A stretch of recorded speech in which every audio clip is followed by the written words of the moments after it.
Okay, so Semeka, the question I'd like to ask is, the last time we spoke with you, we know you talked about the welfare and then the situation that has to do with their mindset after going through the trauma that they've had to go through. How would you say what would you say is the state of the mindset of the IDPs now? Oh, I mean, we can never overemphasize the issue of trauma, in this this kind of situation. It can never be emphasized, and that was why this engagement for us was far-reaching, is a giant step in the right direction. But it's also our desire that the engagement continues. It doesn't stop just at that meeting, but there are indications to show that the engagement will continue, because at that meeting we had the psychiatrists, we had the psychologists, we had the medical professionals who were there, and solutions and of course suggestions were made on how to tackle the issue of psychosocial support that is needed by the IDPs, both women, children, and of course the men alike. Because if you enter any camp in Maiduguri, talk about Bakassi or Gubbio or Dalori or any of the settlements or the household that houses most of the IDPs, you would see it is glaring. It stares you in the face that these guys need serious psychosocial support, one form of engagement to be able to take away the effect. Now, good enough, the presidential initiative for the Northeast, I think they began to also bring classrooms to the camps, and the classrooms have also gone a step further to help, because in the past they never had a very serious educational structure to be able to take care of the educational needs of the children. So now children are grouped, differently, and they are being taught. So yes, we also know that there is need for capacity building for those that are teaching them, because most of the teachers that are being used are also equally the IDP themselves. So there is a whole lot of work, but we believe now that going forward, the recommendations that were made, which these recommendations came from players themselves. So it's no longer an issue of 1, 2, 3, 4 people sitting down in one room and deciding. No, we're talking about so many people that came from the length and breadth of Nigeria, gathered in that 2 days, we were able to come up with recommendations after observations were made and identified. So I believe that going forward, these issues will begin to take the pride of place. When, if I may come in here, when are these recommendations likely to begin to be implemented? I mean, or is it just another talk shop that will take more time to begin for the people to begin to feel the impact?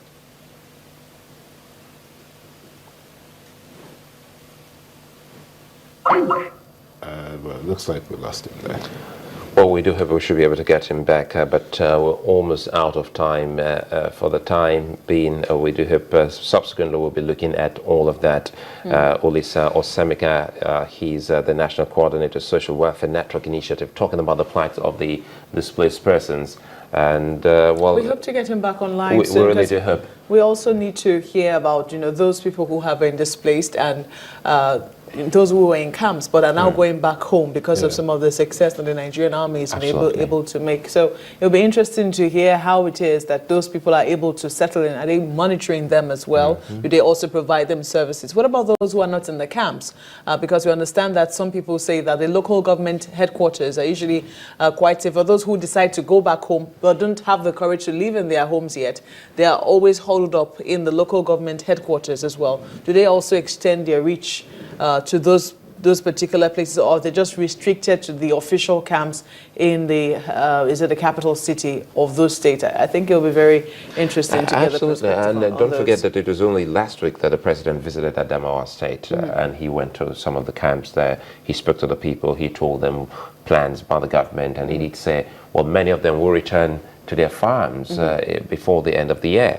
And if you put that side by side with what we just saw from Kebbi State, Chukwuma being there and all the farmers having a fantastic moment, it would be absolutely justiciable and good if we have replication that been replicated in places like in the Northeast.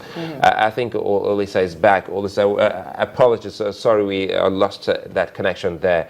Good to have you here. Mark was asking that perhaps you want to do that yourself? Yeah, I was just wondering, do you also keep tabs on those who have started going back to their homes? Do you have such a situation where people have started going back to their homes because they feel it's safe? And do you also monitor to see how it is they're able to settle in, if they are? Yeah, I think, thank you for that fantastic question. We've talked severally about the people who are beyond those who are in the camps and those who are, being taken care of by government. We've also talked about those who are outside the camps, and you know that 90% of the IDPs we have as a result of the insurgency are outside the camps.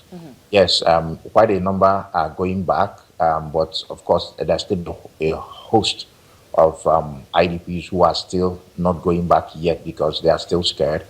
You have a number of IDPs in Abuja whom from the recommendation is that they should be moved back to the Northeast because it is easier for coordination. Already we have serious logistic nightmare trying to take care of those who are already in the 6 states of the northeastern states. So extending them beyond Abuja will be an issue. So first, Abuja IDPs who are staying in settlements have to go back because there's no camp in Abuja. And of course, there are some, yes, those who are still within the other states who are willing to go back. I mean, a lot of the local governments have been liberated. The army is doing a serious yeoman's job trying to ensure that the communities are safe. However, the government have made plans from what we've seen, but we believe strongly that they need to put action to the words, not just not just saying this is what we want to do. In Borno State, they have said they are going to build, going to massive construction of homes for the IDPs. From the assessment we've done, we've discovered that yes, there's some measure of housing projects that is being done, but we don't know to what extent that those housing projects will be for the IDPs or is a normal government project that is going on. As yes, most of the camps are in estates being built by the state government. But yes, to answer your question, a few of the IDPs are going back because if you recall, a number of the IDPs are farmers, and many of them can't afford to stay in the camp for so long. Many of they are feeling. In fact, part of the trauma is the fact that you're used to waking up to take care of your farm and making a living for yourself, and suddenly you're being fed, and you're being fed what you don't even like or what shouldn't even be. So this part of the thing that this engagement and continuous engagement will bring to bear, because of course the NGOs are now in clusters and the coordination mechanisms are in place. There is a Marshall Plan which we are following through, and we are holding government to their words. The working groups are meeting on a regular basis, both here in Abuja and of course in Maiduguri and in other parts of the north.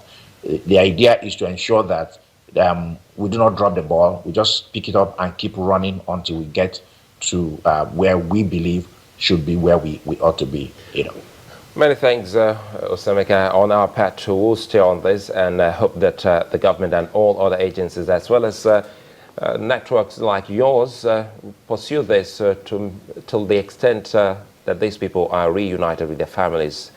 Many thanks for speaking with us, Olisa Osemeka. He's the National Coordinator of Social Welfare Network Initiative, speaking with us on the plights of the displaced persons in Nigeria's northeastern. Efforts have been put in place by governments and others to making sure that they go back to their homes.